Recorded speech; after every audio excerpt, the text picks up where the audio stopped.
Good morning, Cowboys Nation. Welcome to another episode of the Writer's Block podcast. I am your host, David Howman, joined as always by my two incredible co-hosts, Chris Halling and Brandon Clements. And for those who don't know, I live in Oklahoma, and we're recording this Monday night, coming to you Tuesday morning, and there is a massive storm heading its way as we're recording now towards my neck of Oklahoma. So I'm getting ready to prepare for the incoming doom, which really reminds me of the Cowboys as we've experienced them through this offseason. It feels like this whole offseason we've just been kind of rolling along the way, and there's this big storm coming in, and it's like, oh, maybe we'll get it figured out before it actually hits. And of course, things felt a little bit better once we got to the draft, and the Cowboys do what they usually do and have a draft class that, for the most part, makes us all feel warm and fuzzy inside.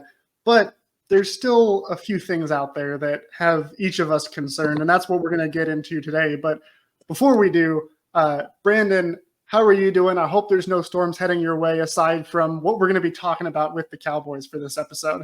Yeah, no storms my way. Central New York has been good to us today. Beautiful weather. It was 70s. And I just got back, settled in. My two little girls were playing soccer outside, so it was a beautiful day. It was tough to work for the 8 hours today, but it's it comes with the territory. You got to make money, got to pay bills, that kind of stuff. But hoping for not only your safety, but all the safety of your compadres down in Oklahoma. So we're thinking of you. So hopefully everybody gets through this safe and sound.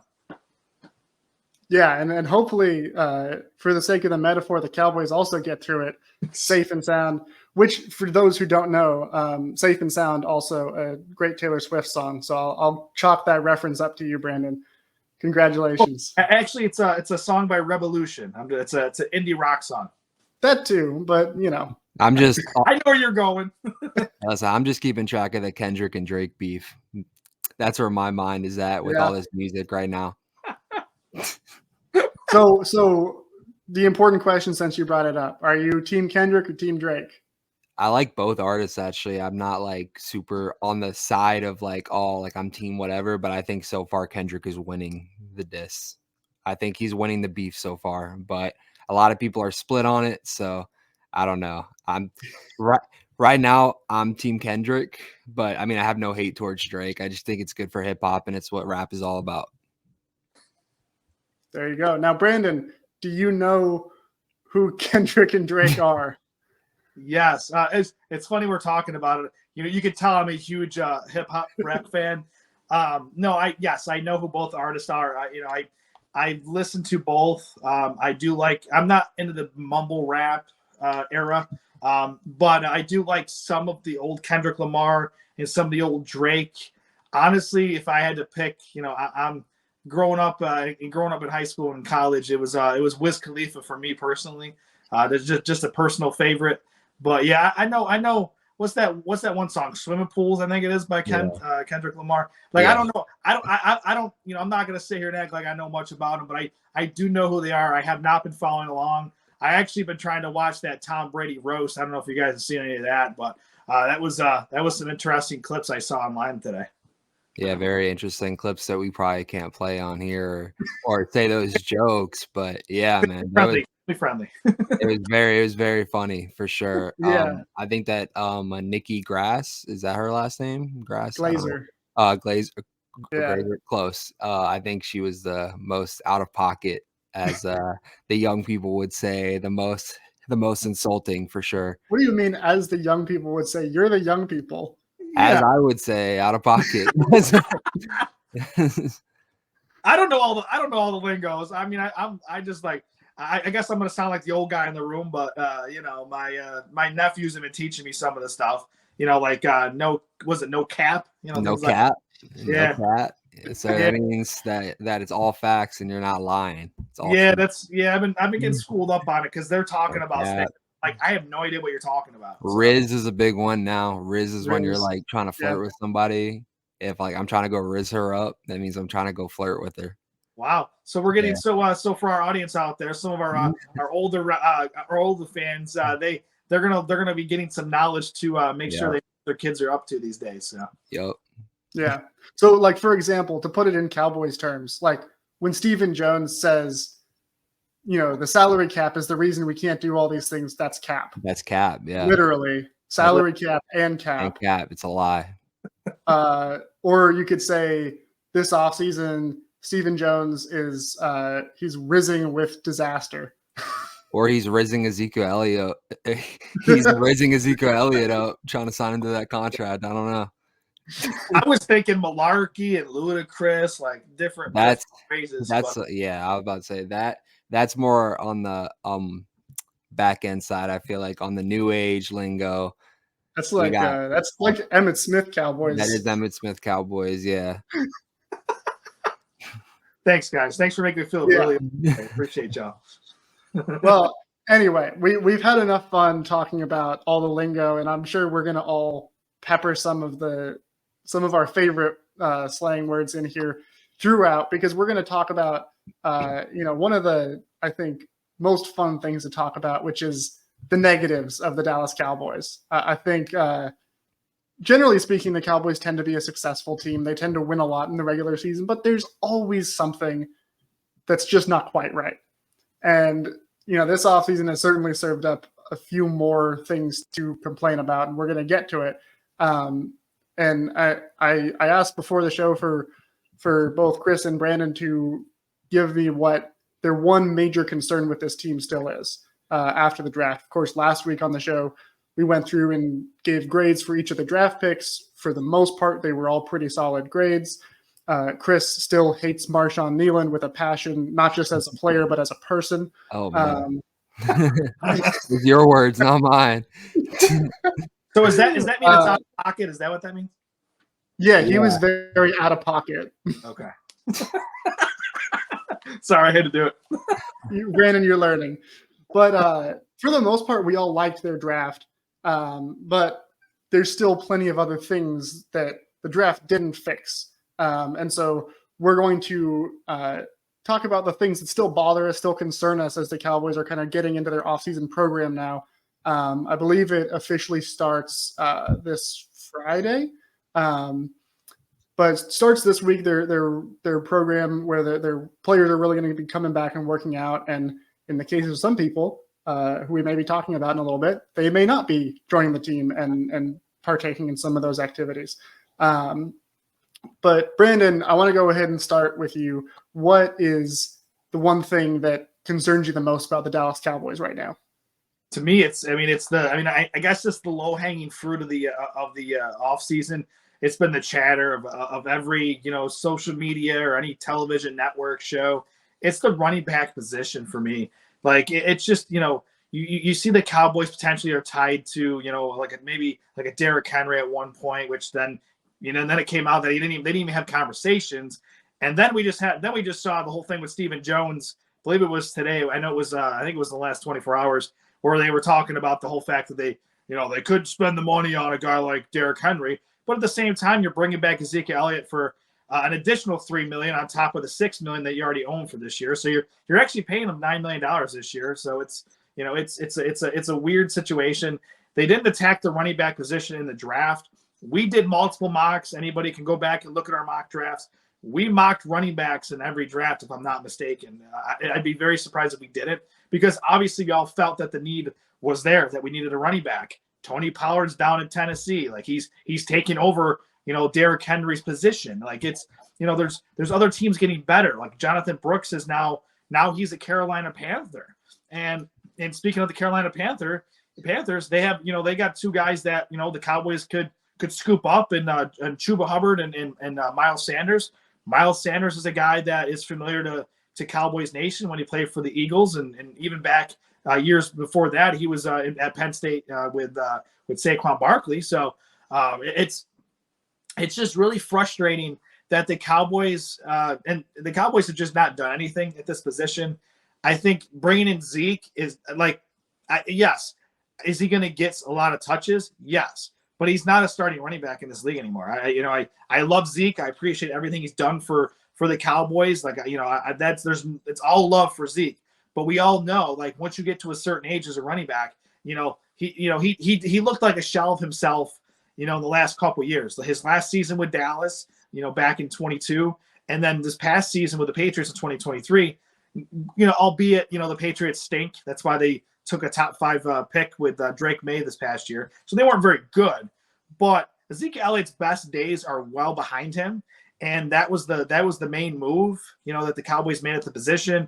They also brought in Royce Freeman, who, he hasn't really done much in this league. Like he flashed a little bit. Like I think he was with the Broncos at one point, and people thought, okay, maybe there's something there. And then, and then there was, he hasn't really, he's bounced around the league so much that he's not a guy that I'm excited for. Like, oh, hey, Royce Freeman's out, going to be getting, 5-10 carries a game. Like, no, that doesn't get my juices flowing.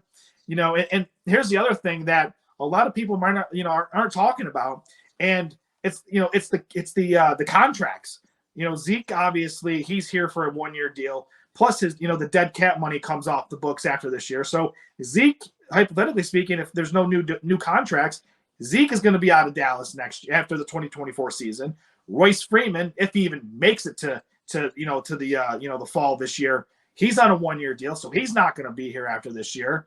And then Rico Dowdle, who many think is essentially the lead back on this team this year, he's back on a 1-year deal. So what are we looking at after 2024? Are we looking at Deuce Vaughn and Hunter Lepke as the 2 guys that are going to be around? Like to me that's a little nerve-wracking, but I get it. We're in a modern NFL where the running back position has become a little bit devalued for most systems. Most systems are running more of a pass heavy offense. Like you're even seeing tight ends more so. They're not really doing as much blocking anymore. They're more going down the seams. They're more receivers.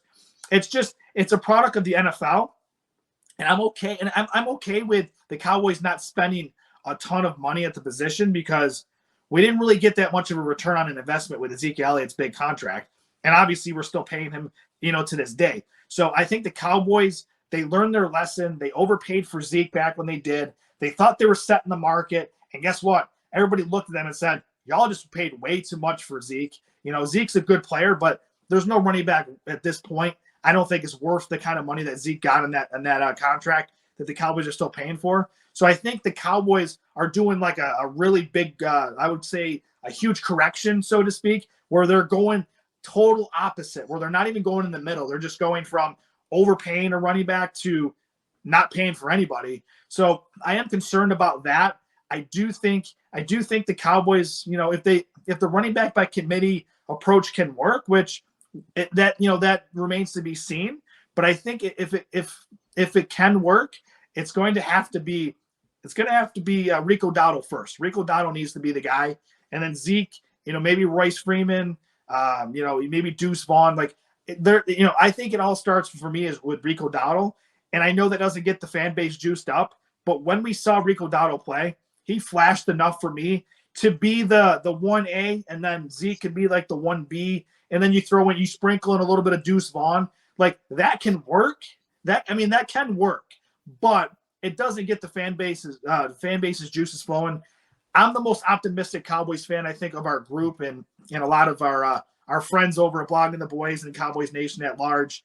I'm optimistic, so I do feel like they're I don't think it's as bad as people think it is, but when we were talking in the pre-show with concerns, this is the area that concerns me the most.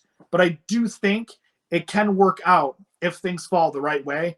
And I think, I think we have other great weapons on offense and on defense that can overcome maybe the lack of maybe overall talent at the position of running back. Well, Chris, Brandon started by name dropping Derrick Henry, and I don't think there's a bigger Derrick Henry fan out there than you. You've been calling for him to come to Dallas for a while, and then like they finally had their opportunity. They said that it was too expensive for them, even though as the kids say, that's cap, because we know how much he costs. We know how much they're spending on the running back position now between Zeke and all these other guys. Which, to be clear, the Cowboys do have quite a few bodies at running back now. We've talked about a couple of them, but obviously Ezekiel Elliott, Royce Freeman, who they brought in. He was with the Rams last year, by the way. They signed him throughout the season, and he put up over 300 yards in a rotational role. So it's not like he's done absolutely nothing. Deuce Vaughn, who was a rookie last year, Nathaniel Pete, who they signed an undrafted free agency, Rico Dowdle, the presumed running back one, Malik Davis, who, not too long ago, Cowboys fans were high on him, and then Snoop Connor, who's kind of bounced around the league a little bit. So, that's 8 guys right there, if we're counting Hunter Lipke as a running back as well, which, obviously they used him in that capacity to a degree as a rookie. That's 8 guys and you really need 3 or 4 of those guys on your roster. There's some bodies there, and it should be a competition, and theoretically the cream will rise to the top. But when there's other guys out there to be had, like a Derrick Henry, it's like, all due respect to all these other guys, all of whom personally I think are going to be more than sufficient behind this offensive line that the Cowboys just rebuilt. But would you rather have these guys or Derrick Henry? Chris, I think I know your answer. Well, I mean, I'm okay with the idea of having a good position group and having a good running back room over one player. But the problem is that this running back room, I think, is the worst running back room in the NFL. And I would go as far to say it may not be just the worst running back room in the NFL, maybe the worst position group among all positions that a team has in the NFL. Because I mean, there's not a clear-cut number one guy, and even the backups aren't proven as veterans. And honestly, I don't think that Royce Freeman makes the week 1 roster. I think he's kind of a Ronald Jones situation. I think he's just there over the summer and through camp. And yeah, I would have been totally fine if the Cowboys had been you know what, Derrick Henry's kind of aging, it's whatever. We're gonna, shy away from that. We're gonna go with a younger back to add some juice in there. Then, then I would have been okay with it had they selected one. But they didn't draft a running back, and instead they brought back Ezekiel Elliott, who averaged 3.5 yards per carry last season. And my thing too is that I think that maybe this running back room would be serviceable if they had good outside targets at that receiver position, which I understand that CeeDee Lamb is a top 3, in my opinion, wide receiver in the NFL, but that's one guy. I mean, outside of CeeDee Lamb, I'm kind of looking for that other playmaker. I know Jake Ferguson is a good playmaker, but I mean, it seems like they're lacking a lot of depth outside of their wide receiver 1, outside of their tight end, and they don't have anybody who I think any defensive coordinator is really scared to, game plan against that week. I don't think any I don't think that any defensive coordinator is going to be stacking the box against the Dallas Cowboys trying to stop the run this upcoming season. And I think it's going to make it harder on these wide receiver 2s and 3s to create space in the secondary, and for Dak Prescott to thrive and succeed as well. I just submitted an article earlier today at Blogging the Boys talking about how I think the Cowboys are making it as hard as possible for Dak to have success this upcoming season. And I think that they're going to be I think that they're going to make him try and do more with less this year than he had last season. And I just don't think it's going to work. I think realistically, by the end of the season, we're going to see a running back room that probably doesn't have a rusher that surpasses 1,000 yards. I think that maybe the best running back yards per carry, I would assume, is probably Rico Dowdle, because he has a little bit of juice and he can break some tackles. And I think that maybe he's, if I were to guess, he's maybe at a 4.4, 4.5 yards per carry mark, which is pretty solid. But I think Ezekiel Elliott might be a 4.0 at best yards per carry back this upcoming season. And, I just think that at best we're looking at an 800-yard rusher and maybe some, some sprinkles on top from Rico Dowdle or Deuce Vaughn or someone else. It's a very unimpressive running back room. And, I think it's easily the most concerning thing heading into the season. It's not the sole thing that I wanted to talk about today, because I think that there's another position group as well, but I'll let David go ahead and,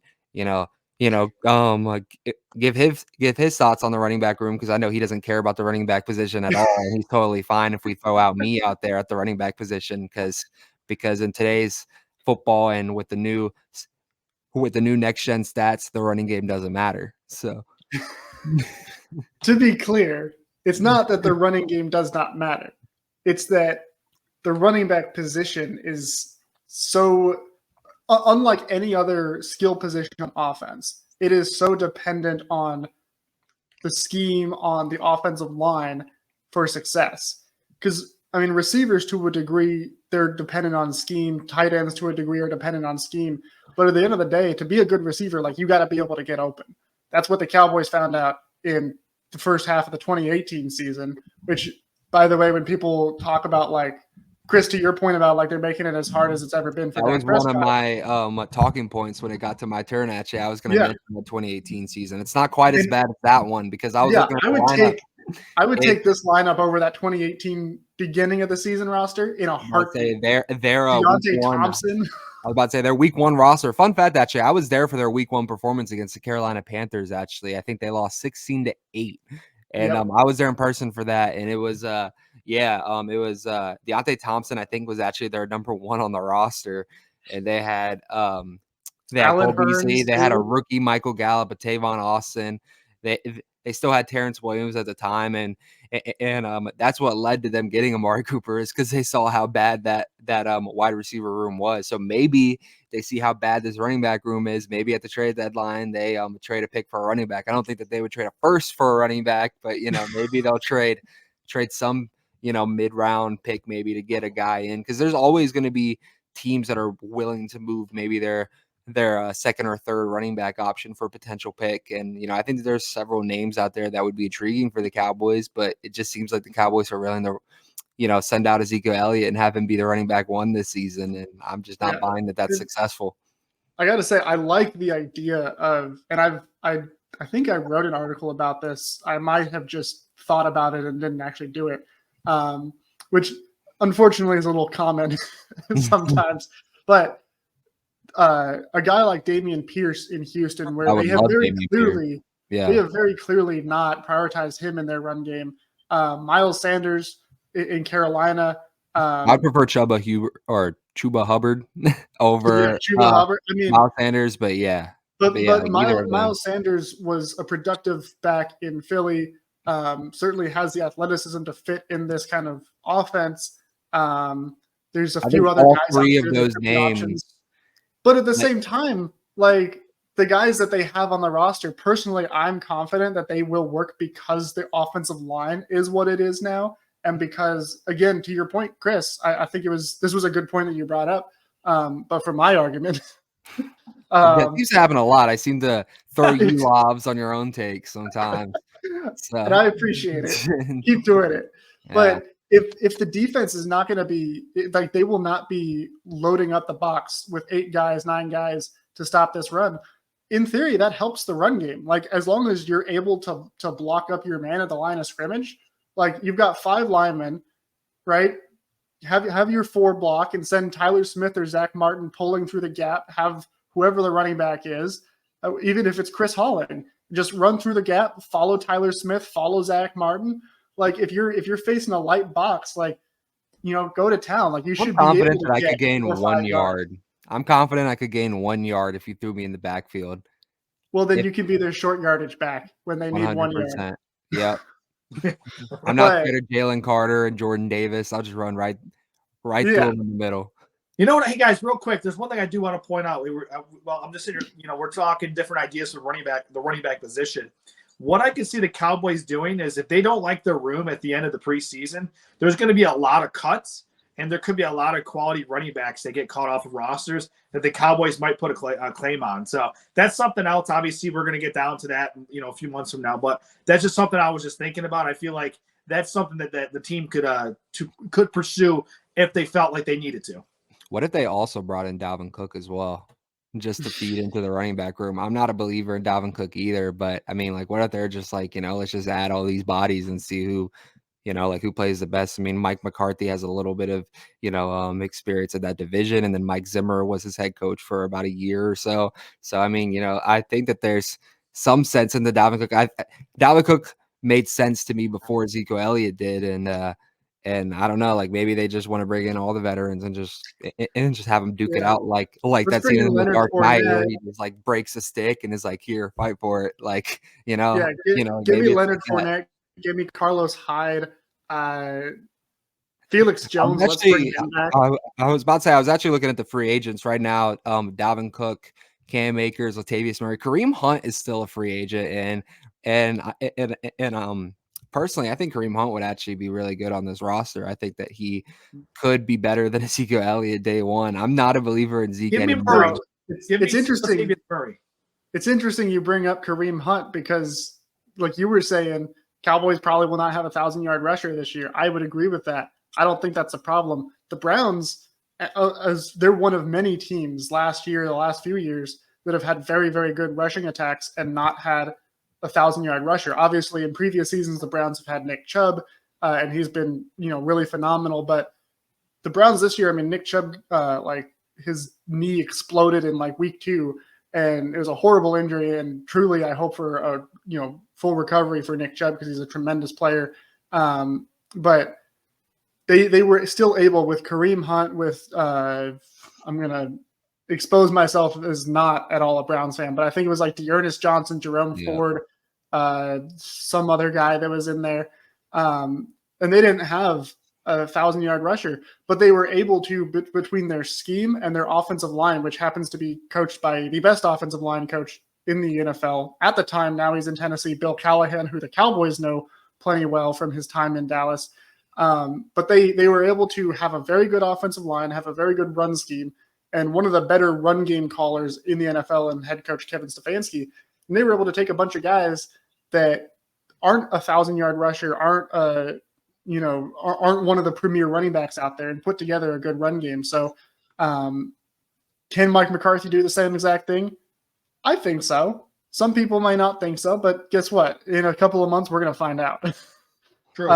And the other thing too, like you were saying, Chris, a good pass game, and this is why I think the running back position has been so devalued. A good pass game opens up your run game because there's less defenders in the box. Makes it easier. I agree with that, but unfortunately, the Cowboys haven't prioritized their passing game either. They haven't at all. And I think I was trying to tee this up for you into that. Yeah, no, the Cowboys. I think that was a position that they should have addressed earlier in the draft as well. I mean, I'm not going to sit here and say that Ryan Flournoy was a bad pick for where they picked him, but I mean, he had about 839 receiving yards and 6 touchdowns last year at South Missouri. And I mean, if you look at the rest of the current roster for the Cowboys, you have Jalen Tolbert, who in 2 seasons has 280 receiving yards and 2 touchdowns, and you have Jalen Brooks, who I'm high on, but I mean, he's only had 64 receiving yards. He was targeted 6 times and caught 6 balls though, so he's 100% from the field. But I mean, outside of that, and my thing is, I'm not confident at all in either of those 3 receivers, being that wide receiver 3, week 1, and I would say, unlike the running back position, there's plenty of good options at the wide receiver position still available in free agency, in my opinion. You have Tyler Boyd, you have Michael Thomas, Hunter Renfrow. I think Hunter Renfrow would be a good fit. I think that Zay Jones would be a good fit. You have Marquez Valdez-Scantling. You have Corey Davis. You have different names, and I understand that Marquez Valdez-Scantling can't catch though. He's still a more proven wide receiver than any of the 3 names that I just listed, and he at least has a deep pass. I don't want him anywhere near this team. I don't know. Chris, you've talked about being able to play running back. You could be a better receiver catch rate wise than Marquez Valdez-Scantling was last year. Possibly, but I'm slow. I can't beat them deep the way that MVS can. And I'm not saying that that's my number 1 guy. I think Tyler Boyd, Michael Thomas, Hunter Renfrow, Zay Jones are all 4 would immediately be the wide receiver 3 on the Dallas Cowboys over Tolbert, over Brooks, over Flournoy. And I think that they're making it more difficult on deck. I'm not going to say that this is his worst receiving unit that he's had in his career, because we just went over that 2018 roster. But I mean, with that said, I think this is a significantly worse unit than he's had since then, because I mean, he went from having arguably the best trio in the NFL at one point with Amari Cooper, CeeDee Lamb, and Michael Gallup. And now, I mean, it's CeeDee Lamb, who's great, and he's, made strides to be a top 5 wide receiver in the NFL. And you have Brandon Cooks, but even Brandon Cooks, he had his worst statistical season maybe of his career this past year. And I mean, it took a while for him to get chemistry with Dak Prescott, and I think he's kind of on the decline as well. So I'm just not confident that there's a lot of coverage beaters really on this wide receiver room. And I think that they really should have been more aggressive to bring in wide receiver talent earlier in free agency. And I think that they should be aggressive to, try and get a Tyler Boyd, or maybe even try and trade for someone out there. I'm not sure exactly off the top of my head who would be good trade candidates, but I mean, like, there's got to be better options than a Jalen Tolbert week one. And like, I think that it's insane if you're really trying to compete and you're trying to make the playoffs to rely on Ryan Flournoy, a 6th-round pick, who was 216th overall pick, I believe. I mean, to rely on him to be your wide receiver 3 week one, that's just so bold. And I don't know. I think that running back is the biggest concern, and I think wide receiver is right underneath it, because I mean, one man can't carry an entire wide receiver room. And I mean, like, yes, like, I mean, it's arguable that Des Bryant did it, but even Des Bryant, I think his outside receivers were better as well than what Dak Prescott has right now. I just don't think that Brandon Cooks is in his peak, and I don't think that Jalen Tolbert is a good wide receiver 3. I don't think any of these guys on the roster are a good wide receiver 3 in the NFL on a team that's trying to contend the same way that Ezekiel Elliott's not a running back 1 on a team that's trying to seriously win football games in the fall. So I don't know. That's just me. So to be clear, you want Jalen Brooks to be cut? No, I don't. I think he's a good bench wide receiver, and I still, and I've been outgoing about this. I think that he's the best option actually at the wide receiver 3 position. I really do. I think he's a better option than Jalen Tolbert. A year ago, he was Ryan Flournoy. He was the 6th-round pick. He was the receiver. I was more impressed from what I saw at South Carolina than anything I've seen at a Southern Missouri. Personally, I saw Jalen Brooks come down with some crazy 50-50 balls. He was really reliable, and he was really reliable in the receiving game for Spencer Rattler. I mean, we're relying on a guy who played at Southern Missouri and who didn't crack 1,000 receiving yards. And I don't see the production. I don't see him jumping off the film. I don't know. Like, But my point is, if Ryan Flournoy is on this team right now, what like Jalen Brooks was a year ago, not saying just talent wise, but like Jalen Brooks, 6th-round pick, he's not going to play that much. He ended up getting some playing time. Largely because the only reason I'm bringing up Ryan Flournoy as a potential wide receiver 3 for the Cowboys is because last week we talked about this, and Brandon was hammering the table that he is going to be the wide receiver 3 on this football team. And I just don't know how you can be that confident in that. I think said he was crazy too. I was about to say it's definitely going to be Jalen Tolbert if they don't add anyone else, 1,000%. And the problem is that that's not good either, because Jalen Tolbert hasn't proven anything to me either. I mean, I mean, I'll admit that he made a big jump from his rookie year to his sophomore season, but to say that he's wide receiver 3 caliber in the NFL, I don't agree with that whatsoever either, because he started 6 games last year actually for the Cowboys, and he was only able to get 200 something yards, and he only scored twice. So I mean, he wasn't a big impact player either. He had a couple key catches, but in reality, I mean, this is a very underwhelming wide receiver room. And I really think if you're looking at this offense, there's CeeDee Lamb, there's Jake Ferguson, maybe there's a Brandon Cooks moment every now and then. I mean, outside of that, what are you looking for on the offense? Dak Prescott is going to struggle. I think it's going to be a much worse statistical season for Dak Prescott than his MVP runner-up season this past year. And I think also, I know that you're like, oh, this offensive line is retooled, it's good. We're banking on 2 rookies too. We haven't even seen them play in the NFL. I think that they're going to be good. I have high hopes for them, but I mean, it's fair to say that the Cowboys got worse at every single position group on their team on the offensive side of the ball this past offseason. So I just don't understand where the positivity is heading into this upcoming season from an offensive perspective. I'm all in on the defense because, I think that they are going to be much better in the secondary because Trayvon Diggs is coming back, and they're, I think that Nealon can have some kind of an impact. I think that their linebacker room is going to be better. I think that they're going to have a really good defense. I think that Mike Zimmer is going to have a good scheme, but I mean, their offense, I think, is going to be honestly, I think their offense, I'm going to go on record right now. I think their offense through the first half of the season before they, switch some things around, I think it's going to be a bottom 15. I think it's going to be a bottom 15 statistical offense in the NFL, because I think that they're going to really struggle early on. There was an opportunity to work in some more hip young lingo there and say the offense is going to be mid. It is going to be mid. It's going to be mid at best. That's what I'm looking around the league right now. I think that the Commanders have a better offense than the Cowboys. I think that the Eagles definitely have a better offense. A week ago, you told us Jaden Daniels was terrible and he was never going to make it. But they still have better role play. Hey, listen, I'm taking Austin Eckler over Ezekiel Elliott every Oh my day of the week. Every day of the week. Austin Eckler is much better than Ezekiel Elliott. Terry McLaurin Now, is a good wide receiver. They have good wide receiver My options. God. for those who are not watching on YouTube and instead listening on Spotify or Apple Podcasts or wherever all the different places that we're available to stream, for the last like 3 minutes, Brandon has just been holding up a piece of paper over his face. And he's going to get a chance in just a little bit to explain why he's covering his face.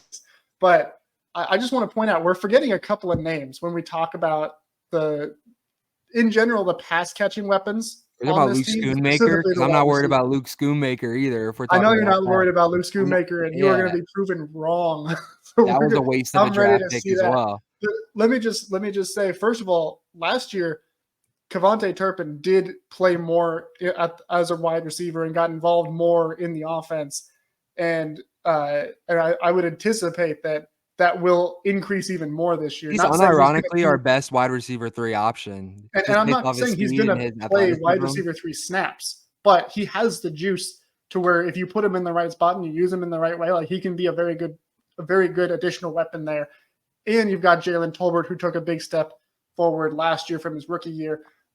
There's also a guy, Martavis Bryant.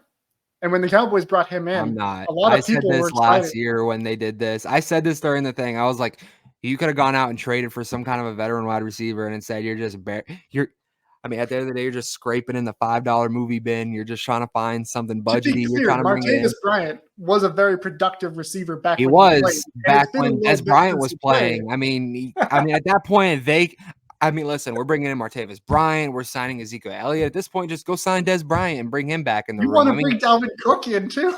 I'm just saying, though, like Martavis Bryant hasn't been in the league in how long? I mean, at this point, sign Aldon Smith back, bring back David Irving, bring back Rolando McClain, bring back all these guys, bring back Julius Randle for the running back room. I mean, these players that are so far out of the league. I mean, Martavis Bryant. Joseph Randle? Huh? Or Joseph Joseph Randle. My bad. Joseph Randle. Yeah. Yeah. I mean, it's just a long list. Martavis Bryant is an afterthought. He's not going to have any impact this upcoming season for the Cowboys. And we'll find out. But we'll find out by him not touching the field because that's what's going to happen.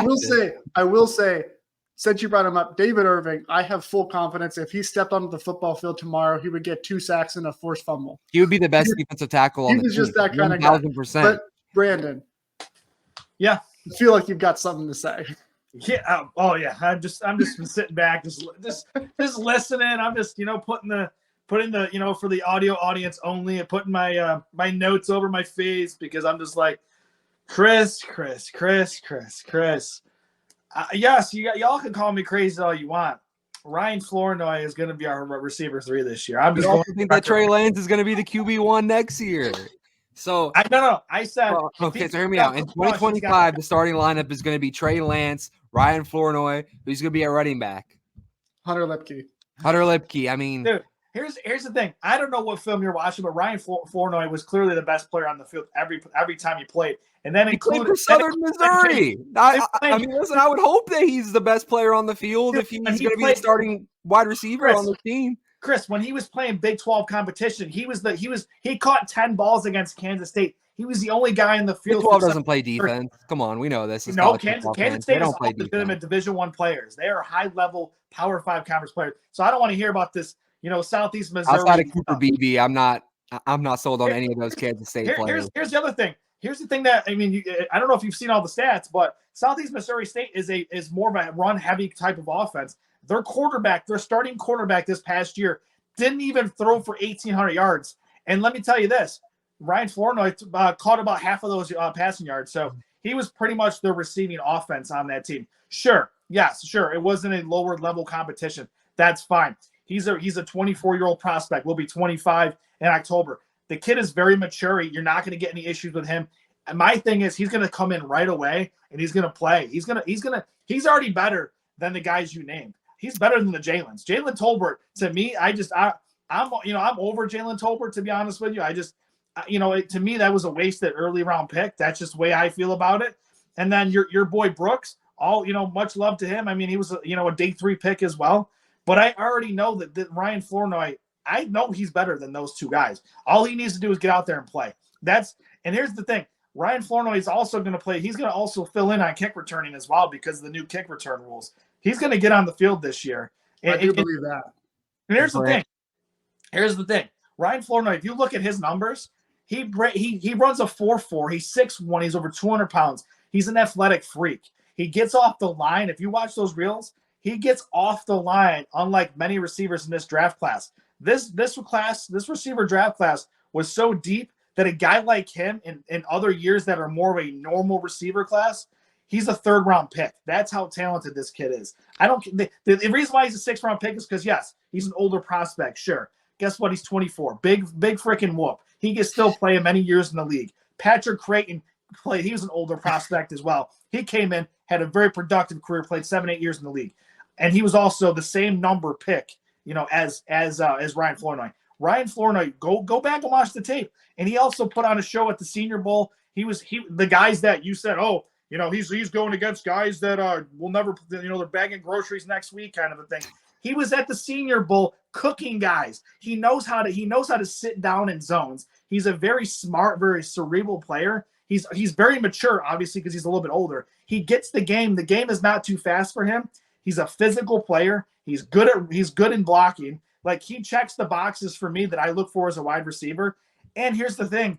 He's going to outproduce what Michael Gallup did last year, which I know is not saying much. But Gallup was our receiver 3 last year. I think that Jalen Brooks could have produced what Michael Gallup did last year, because I don't think Michael Gallup was impressive at all. That's why the Cowboys released him. But I'm saying he's Michael Gallup, and Michael Gallup he got that big paycheck. That's the type of player Ryan Flournoy. Is he going to be Michael Gallup prior to his injury? Is that what you're trying to say? I wouldn't put it past him. That's how good Ryan Flournoy is. I don't know, and that's the thing. Ryan Flournoy is one of those dudes where we're gonna be talking about this next year, and you're gonna be like, "Wow, Brandon, you were absolutely right." And you know what? If I'm wrong, I'm wrong. That's fine. Brandon, I'm not afraid to own it, Chris. Brandon, if Ryan Flournoy steps out onto that Week 1 matchup, whoever they play, it'll probably be the Giants, because that's just how the NFL likes to schedule it. Yeah. If he goes out there and he's a wide receiver 3 on Week 1, I will go out with you and buy you some drinks. I'll do whatever you want. I'll buy you dinner. You gotta make it more interesting than that. All right. What kind of bet can I make? What can I do? Because there's 0 chance of this happening. I mean, that's not a 0% chance. I'm telling you, I'll put 3 lines in my eyebrows. I'll do like some kind of I'll do some kind of a hairstyle. I'll shave something in the side of my head. I don't know. I want you to put the Adidas logo in each of your eyebrows. In each of my eyebrows. I'm down for that. Yeah. I'll do that. Yo, Ryan Flournoy is going to be receiver 3 this year. I'm already calling that shot. That's just maybe late in the season, but he's coming out of the gates. Here's the thing with Ryan Flournoy. He's been overlooked his entire career because he started in Division II. He went to JUCO and balled out. He was the best player in JUCO, and he still didn't get an offer because he had an unfortunate injury. Comes back, gets the one offer from SEMO, and he balls out with SEMO. Like the kid is a good football player. And here's the thing: he was a captain on the team this past year. The kid he's a locker room guy. He's a guy that if Coach Prince, our receivers coach, wants him to do something, he's going to do it because he's the type of guy who he's a perfectionist. That kid it will outwork every receiver in that room. I'm telling you right now, the kid is a worker. He's a great athlete, but he's also, most importantly, he's a good, mature player. And I think he has a chip on his shoulder because he's been overlooked his entire career. And the fact that he is an older prospect, he's got to hit the ground running. And just go to the tweet from Dallas Morning News, Michael Galkin. He put him on the same tweet as Puka Nacua. I'm just throwing it out there when it comes to raw speed. And how did Puka Nacua do last year? I'm just saying he had a good Brandon. If Ryan Flournoy puts up Puka Nacua numbers, I will. I can't even think of what bet I'll put for that because that's out of this I'm not world. saying he's going to put those numbers up right away, okay? But he's been overlooked, and I'm telling you right now, by the end of this season, y'all are going to be like, Ryan Flournoy is a good football player. He's a solid receiver 3. I'm telling you right now, I've watched a lot of film on this kid, and I out of all the players that the Cowboys drafted this past year, I watched the most film on him because his film is fun to watch. He's a really good football player. I'm telling you right now, y'all can laugh about it now. Look, I'll say this, and then I'm gonna move on. It is still a better pick. It's a better value pick in the 6th round than Luke Schoonmaker was in the 2nd. Oh my I God. agree with that 100%. I'll give you that. Okay. I can't with either of you. But okay, I will say this. Ryan Flournoy, yes, he's been overlooked his whole life. Sometimes, and I say this with all due respect to Ryan Flournoy, but sometimes people get overlooked for a reason. I mean, to put it in perspective, this guy didn't even get an offer from Syracuse, and they'll take anybody. Wow. Hey, easy now. We don't. We take 4 and 5-star guys. You know what I mean? That's what we do. That's what we do. That's what we do. If we, and here's the thing, he's it's not because of talent. He got hurt. He had an ACL injury when he was balling out in JUCO at I believe it was Iowa Western off the top of my head. Like Iowa Western, if anyone does, if you don't know this, Iowa Western is one of the powerhouses in JUCO football. I know this because a lot of great players come out of there. I watched Last Chance U, and I didn't see anything about them on Last Chance U. Look it up. Iowa Western, they're a powerhouse JUCO school. He's going to surprise people this year. I'm telling you. And to me, like he's not going to surpass CeeDee Lamb. I'm not going crazy. CeeDee Lamb is. I would hope that you wouldn't think that he's going to surpass CeeDee Lamb. I would not say that. I think CeeDee Lamb is going to obviously be our number 1 guy. Obviously, Brandon Cooks will be our number 2 receiver. I'm telling you, Ryan Flournoy is going to be receiver. Okay, last question, David, before I let you just move on, because it's going to be really quick. It's going to be yes or no answer. Yes or no, Ryan Flournoy has over 600 receiving yards his rookie season. No. Yes. Okay. David, you're up. But I will say I'm pulling for him because I want to see you shave the Adidas logo into your eyebrows. That'd be a look. I think that would be a great look. That would make everyone watch the YouTube portion of this and not the Spotify portion. And I'll close out the receiver discussion by pointing out, since I made the Syracuse crack, the other guy that we're all forgetting about is undrafted rookie Cam Johnson out of Northwestern, who I didn't realize until much later on actually started his career at Arizona State. So, he's, top-notch 5-star talent. But on a more serious note, we've talked about some concerns, running back, wide receiver. My biggest concern for this team is not so much anything to do with specific positions. I'm fairly confident in the receiver position, though I would like it to be better. I like the idea of bringing in a Tyler Boyd or Zay Jones, but I'm also fine rolling with Jalen Tolbert. I'm fine with the running back position as is. Right. My biggest issue with this team right now, my biggest concern is the lack of contract extensions. And I left that vague because there's some contract extensions kind of across the board that give me concern, give me worry. Obviously, with the coaching staff, Mike McCarthy's coaching in the last year of his contract. That's very rare in the NFL. The team that does it the most and did it the most frequently was the Cowboys, twice with Jason Garrett. One time they ended up extending him. Another time they ended up letting him go. I think they do that just because they don't want to have to fire them because they like him as a person, and it would just be better to just let them walk than to fire them. Either way, I don't like it. Yeah. Mike Zimmer, you hired him on a 1-year contract. Paul Gunther, their run game coordinator, hired him on a 1-year contract. And of course, there's the players, the big name players like Dak Prescott doesn't have any more years. He has a couple of void years, so if they did let him walk, they'd have to eat some dead money. So it's not really cost effective if they did that. But Dak Prescott, he's got an expiring contract after this year. CeeDee Lamb too. Micah Parsons, they just exercised the 5th-year option on him, but still that's another thing that you want to get the ball rolling there because he's going to cost a good amount of money. To be clear, there are 31 players on this roster right now who will be free agents after this season is over. Obviously, some of those guys are not necessarily in the long-term plans, but I mean, looking at some of these names, like Tyrus Wheat was a big player on special teams last year, even played on defense. Wanye Thomas, a lot of good things said about him. Kevontae Turpin, Brock Hoffman, 2 guys that the Cowboys really seem to like. Peyton Hendershot, Marquise Bell, Royce Freeman, who they just brought in, CJ Goodwin, Josh Ball. I know some of you guys want to get rid of Josh Ball, but Rico Dowdle, Chauncey Golston, Cooper Rush, Trey Lance, like all of their quarterbacks on the roster right now are set to be free agents after the year. Osa Digizua is a guy. Their future starting quarterback is playing at Colorado right now. Ugh. Oh, here we go. Brandon Cooks is also a pending free agent after this year. Zach Martin, of course, CeeDee Lamb, Dak Prescott, and then DeMarcus Lawrence. So, like, these are not only some big names, some big players, but, like, a good amount of your depth, too. 31 players, and granted, we're not at a full 53 right now.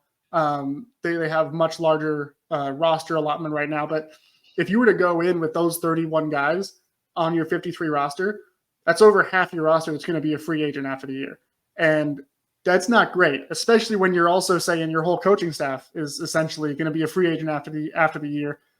And it worries me because it reminds me of the San Francisco 49ers in Jim Harbaugh's last year. Not quite the same way with all the contract stuff, but everybody knew going into that offseason, there was all this chatter about how it might be Jim Harbaugh's last year, which was insane because like 2 years prior to that, he was in the Super Bowl and he had been in the playoffs every year and they had very, very successful teams. And now the Chargers are absolutely thrilled that they got him because he just won a national championship in the college level. And the guy's just been a winner everywhere he's gone. Now the Cowboys find themselves in another situation where they have a coach who's won a championship before and has generally been successful throughout his entire career.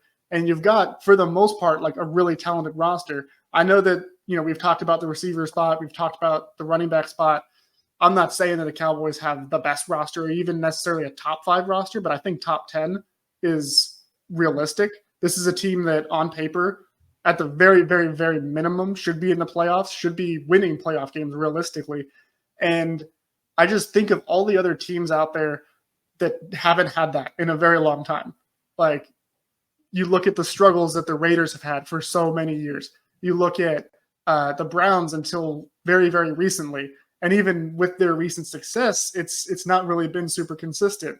These teams that seem to constantly be rebuilding, constantly bringing in new coaching staffs, and even the Washington Commanders, it seems like they've got a good setup right now with this new regime, but we still haven't seen them do really anything yet. And I see what it's like when you don't keep your good players. And the fact that the Cowboys have kind of created this whole scenario where they're kind of going, to borrow a phrase, all in on this season. And it feels like if it doesn't work out and they don't get to the NFC Championship game or beyond, they're just going to blow it all up. New coaching staff, new quarterback, whether that's bringing Trey Lance back on a super cheap deal or, drafting a quarterback, if it's Carson Beck, if it's Shedeur Sanders, which, goodness. Hey, listen, I'm on the Shedeur train. I think Shedor's the best quarterback in college football. I don't care. And you can let CeeDee Lamb walk. Zach Martin will walk. Like, you can trade Micah Parsons for a whole bevy of picks. No. And I'm not saying that's what they should do, but if you're hitting the hard reset, like, that's what it looks like, because you're going to get a good comp pick for Dak Prescott. You're going to get a good comp pick for CeeDee Lamb. If Zach Martin and DeMarcus Lawrence go somewhere else too, like, you're getting great comp picks for them. And then you trade Micah Parsons, and you can get at least 2 first-round picks for him.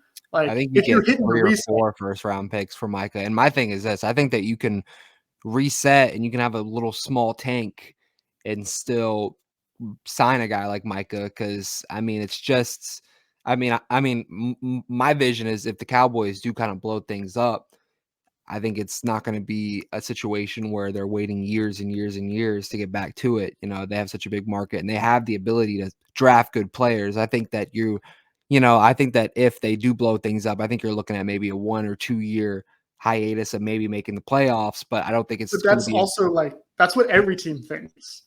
Oh, we've got time. Like, it's not going to take that long. The worst season I've seen for the Cowboys was their 4-12 season that they had. And that was a really, really good season in hindsight, because it got them Dak Prescott. It got them Ezekiel Elliott. In hindsight, sometimes sometimes it's good for a team to have a really bad year. If you look at the Texans are set for the future now, and it came from them having a really, really bad season and getting in a position to draft CJ Stroud. Yes, and Williamson. Yeah. My thing is, like, just because the Cowboys could enter, a blow it up year where they move on from Dak and, You know, like they bring in a new coaching staff. I don't think they're in a position where they have to blow everything up. I think that you could still sign CeeDee Lamb. You could still sign a Michael Parsons. I mean, you know, and yeah, like maybe you have 1 or 2 bad years where you're kind of searching for that next guy. But I mean, you know, 1 or 2 bad years could be great for your future. I mean, to me, I would rather bite the bullet and have one awful, awful year and get past the stage of constantly just making the divisional round and not making it past that or not making it past the wild card round.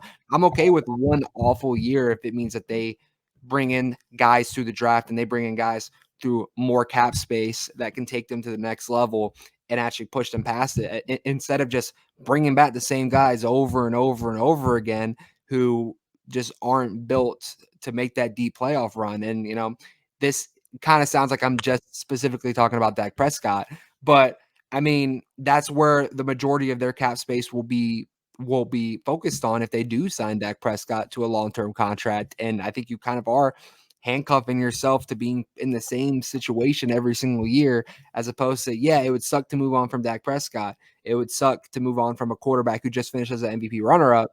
But I mean, through that, you could maybe, you know, suck for 1 year and then get a high draft pick and then bring a guy in on a rookie contract, have more, cap freedom for a couple seasons and stack around them like they should have done when Dak Prescott was on his original rookie contract. That's where the front office, I think that they deserve the most blame because they really should have stacked that roster when Dak was making about $600,000 a year. And I'll say do that's that the thing that concerns me most about this is one, it entirely hinges on Stephen Jones having learned from his own mistakes, and I don't think he has. Maybe he has, and he surprises me just like Ryan Flournoy is going to surprise us all, except for Brandon. But it hinges on him having learned from his own mistakes, and it doesn't sound like he has.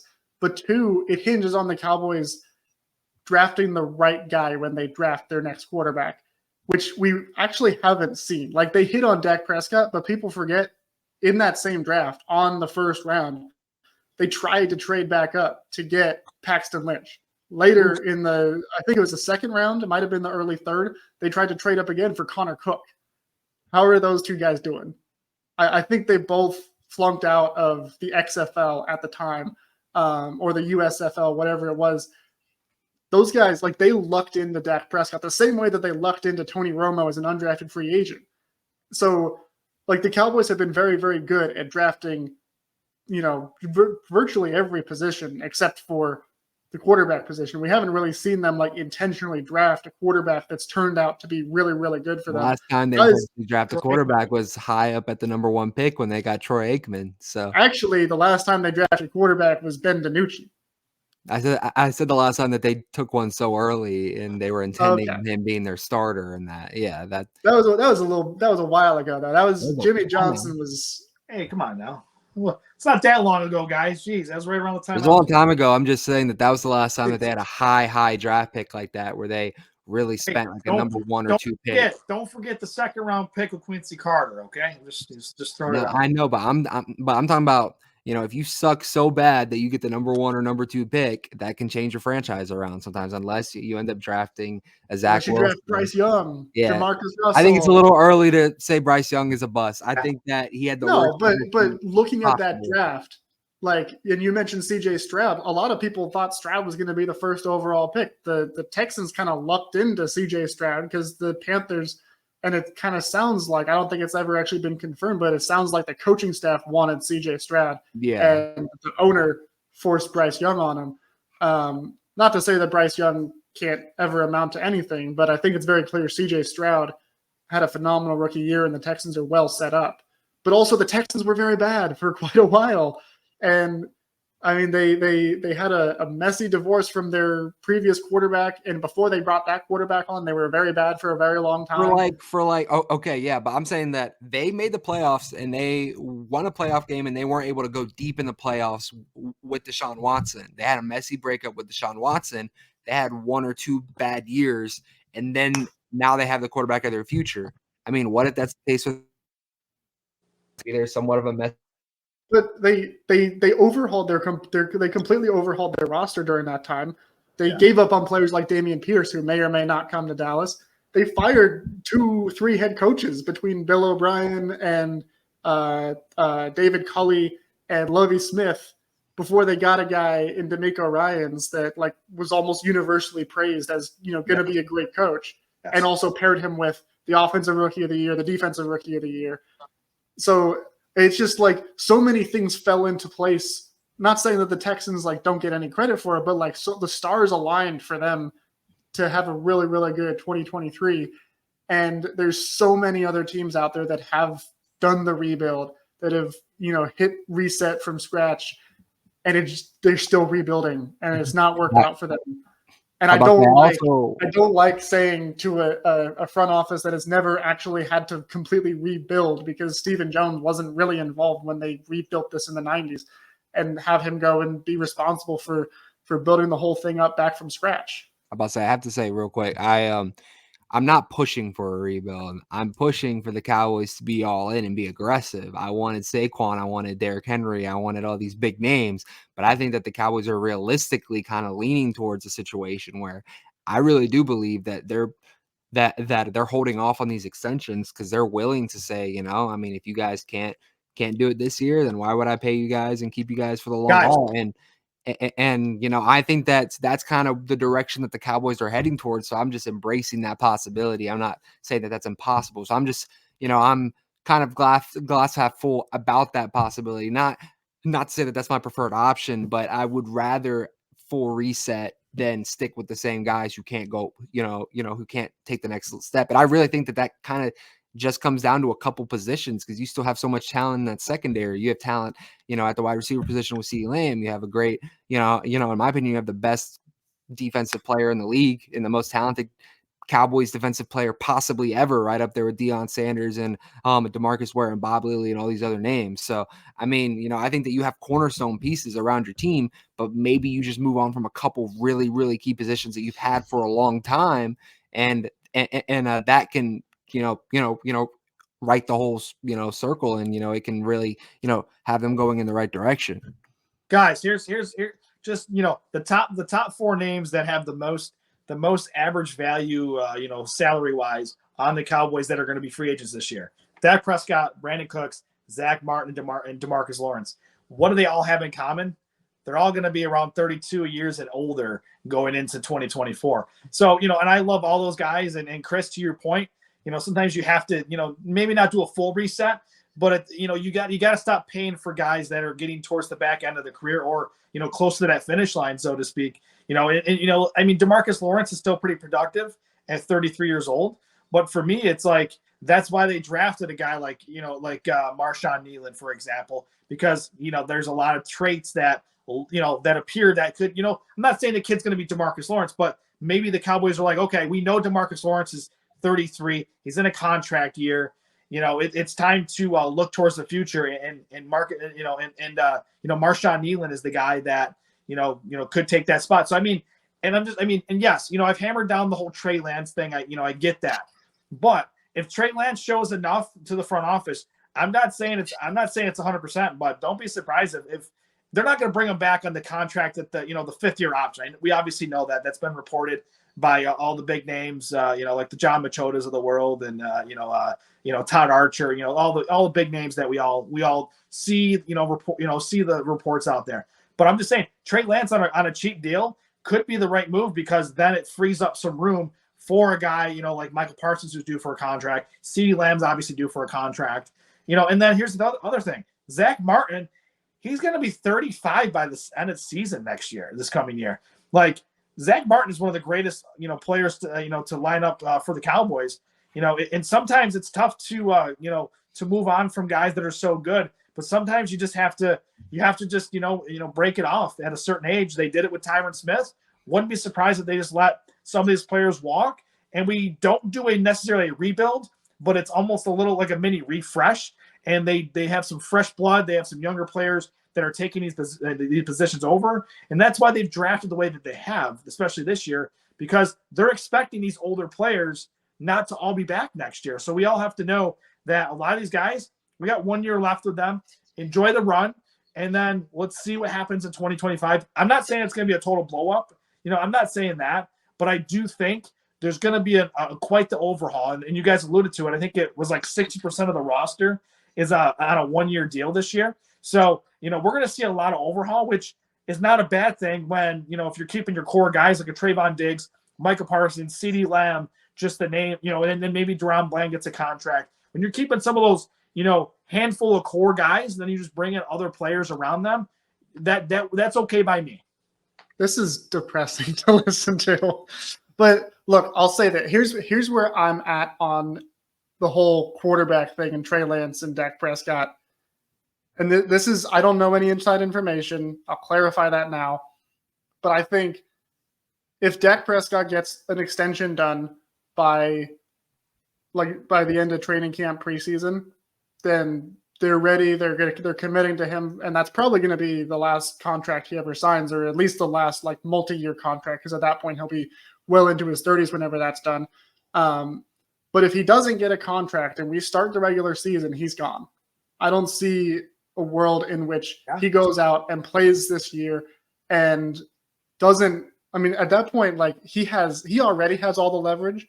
But if he then goes out and plays, even if it's just a general average year for him, for average of his statistics, he will, if he hits the free agent market, the deal that Kirk Cousins just got, he's going to get that and then some. He's going to reset the market, and he has zero reason to want to come back to the Cowboys. And we already know that if he hits the free agent market, they're not going to pay what it takes to keep him, because they just don't spend big money in free agency. So I think if we get to that point and Dak Prescott has not been extended, then at the very least it makes sense for them to work out a deal with Trey Lance, to bring him back extend him for 2-3 years on some, give him top QB2 money if that's what it takes. But he has no real leverage, and there's really no benefit to him to wait until next year and hit free agency, because he's probably not going to play this year. And granted, that's not me saying that I'm ready to just wash my hands of Dak and Trey Lance is the future, because I don't think he's the future. I don't think that we saw a very small sample size of him with the 49ers. We also saw a very small sample size of him in college, which is why I didn't think he was worth the 3rd overall pick. But so he could surprise us, just like Ryan Flournoy. But I think if you are going to decide that you're just going to do a hard reset, at the very least at the quarterback position, you might as well invest a very small amount of money in a guy like Trey Lance, who not too long ago was a top 5 draft pick and has some interesting traits, and see if your coach can work with him. But then the other question is, who's that coach? Because if you're doing a hard reset, I don't see a world in which they let Dak walk and they bring back Mike McCarthy. I don't think Mike McCarthy would be interested at that point. We know he hired Don Yee as his agent, who's Jim Harbaugh's agent. He's a super coaching agent. I think if the Cowboys let Dak walk, Mike McCarthy's going to say to his agent, hey, I don't want to come back here, because why would I? But go find me somewhere else with a established quarterback. So who's the quarterback, or who's the coach that fits with Trey Lance if half the league runs a Shanahan offense and he didn't really work in a Shanahan offense with the 49ers, and you're not going with Mike McCarthy? And I know, Chris, I can tell you're waiting to say Bill Belichick and Josh McDaniels. I'm not actually. I've been wanting this guy forever, actually. I think the perfect fit in Dallas, if they go young and they revamp, is Lincoln Riley. That's my pick. If you just give him a good defensive coordinator, he's a quarterback guru. He knows about running a good, successful offense. I started the show by talking about how I live in Oklahoma now, and there's a huge storm coming. And I'll tell you right now, every single Oklahoman would rather these tornadoes hit and they would still feel better than they did when Lincoln Riley was here and the way that he left Oklahoma. So Lincoln Riley was taking Oklahoma to the college football playoffs every single year. It's not his. What did he do in the playoffs? We know that. Hey, listen, we know his defense was never good. What did he do in the playoffs? He did what the Cowboys do in the playoffs. He choked. Yep. Yeah. Oklahoma Sooners fans are very, very happy to be rid of Lincoln Riley, to have a legitimate defense again, to have a coach who we're getting way I off love topic. Brent Venables. I was very upset when he left Clemson. We're getting you're way not off going to hear topic and we're anything over from me. time. You're not going to hear anything from me criticizing Brent Venables. I'm just saying that, to be one of the top 4 teams in college football every single year, and like that's the thing. It's not even about that. I don't care about the team success. I care about what he does for the quarterback position and what he does for an offensive standpoint. Everywhere he's gone, his quarterback has played amazing football and his offense has been incredible. I'm not saying that Lincoln Riley is a great defensive mind. Obviously, he struggled at that. But if you have someone else calling those defensive plays and you have you have NFL level talent at that defensive side of the football. I don't think Lincoln Riley can hold you back defensively that much at an NFL standpoint. And I think that he'll just improve the offense. But the whole Lincoln Riley thing has been a Cowboys rumor forever now. It's, I feel like even when the Jason Garrett left and there was that vacancy, I think that there was a little time period there where Cowboys fans were kind of, saying, hey, like Lincoln Riley's available. So, I think that's going to be something that's always there. But I don't know. I would rather go with somebody, I guess It's probably younger. Bill Belichick, guys, if anything. But like Bill Belichick's not going to bring hate. a new Shanahan offense. That's what I'm saying. If you're looking from a Shanahan offense and you're looking from an offense that's going to be a future style and someone who's going to be pass heavy and someone who's going to be, like a developmental guy for your offense, then it's going to be Lincoln Riley over Bill Belichick. Like Bill Belichick is going to be the hard-nosed defensive, the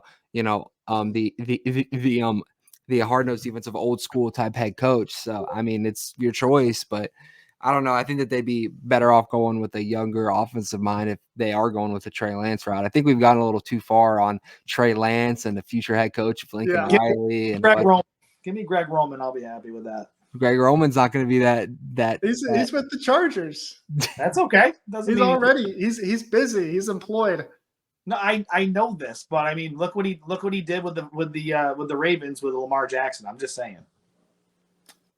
Well, yeah, if Trey Lance can be what Lamar Jackson is, then we're set.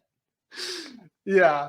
Look, we started the show saying we're going to talk about our concerns, and I think you guys just added another concern for me, which is the idea of either Lincoln Riley or Bill Belichick. So thank you. Sanders. I probably was not going to sleep much tonight anyway, going into Tuesday morning when this episode drops. But now I'm definitely going to be up all night imagining Trey Lance throwing his third interception in a 30, in like a 53-35 blowout loss because we have no defense and he has no adjustments for NFL defenses that he'll face. But anyway, we're